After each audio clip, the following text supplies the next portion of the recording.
জলপাইগুড়ি জেলার রাস্তাঘাট কিংবা আইসিডিএস কেন্দ্রের উন্নয়নে যারা দিনরাত শ্রম দিয়েছেন, আজ তারাই বকেয়া পাওনার দাবিতে রাস্তায় নামতে বাধ্য হলেন।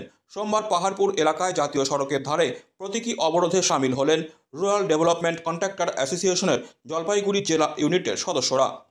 ময়নাগুড়ি ও জলপাইগুড়ির ঠিকাদারদের অভিযোগ, গত 3 বছর ধরে তারা গ্রামীণ পরিকাঠামো উন্নয়নের কাজ করলেও প্রশাসনের তরফ থেকে বকেয়া অর্থ মেটানো হয়নি। ফলে দেনার দায়ে জর্জরিত হয়ে অনেক ঠিকাদার বাইরে পাড়ি দিতে বাধ্য হয়েছেন। কেউ বা সংসার টিকিয়ে রাখতেই হিমশিম খাচ্ছেন। সংগঠনের পক্ষ থেকে সাফ জানানো হয়েছে, বারবার দপ্তরে গিয়েও কোনো সুরাহা মেলেনি। তাই বাধ্য হয়েই আজ তারা রাস্তায় নেমেছেন।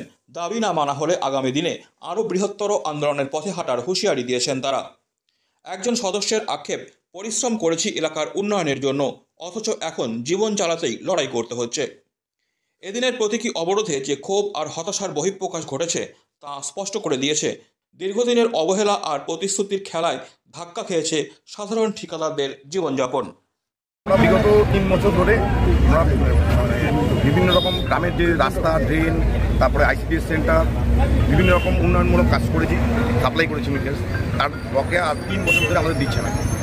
এই অবস্থায় আমরা অর্থনৈতিকভাবে প্রচণ্ড দুর্বল হয়ে পড়েছি, সঠিকভাবে চিকিৎসা করতে পারছি না, বাড়িতে বাচ্চা কাচ্চাদের পড়াশোনা খরচ চালাতে পারছি না। এমন অবস্থায় আমাদের গোটা জেলায় 3 জন অলরেডি কন্ট্রাক্টর সাপ্লায়ার মারা গেছে বিনা চিকিৎসায়, কেউ সুসাইড করে এইভাবে। এবং অধিকাংশই দিনার দায়ে কেউ বাইরেও চলে গেছেন কাজে। আমরা বিভিন্ন দপ্তরে গেছি, আমাদের কথা সমস্যাগুলো তুলে ধরেছি। বিএনপি উত্তরবঙ্গ উন্নয়ন দপ্তরে গেছি, আমরা সরলেকে পঞ্চায়েত ভবনে গিয়ে আমাদের দুঃখের কথা তুলে ধরেছি, কোনোরকম সাড়া পাইনি। বাধ্য হয়ে আমরা আজকে প্রতীকী অবরোধ করলাম। ভবিষ্যতে আমরা এরপরে গোটা রাজ্য জুড়ে আমরা একই দিনে সমস্ত জেলায় জাতীয় সড়ক অবরোধের রাস্তা। এর আগেও তো আপনারা অনেকবার ভিডিও কিছু বলেছিলেন। হ্যাঁ কিছু আন্দোলন করেছিলেন বিভিন্ন জায়গায়, কোনো লাভ হয়নি এবং কেউ সুযোগ দিতে পারেনি। আমাদের পেমেন্ট কবে হবে, কবে দেওয়া হবে, দিতে পারেনি।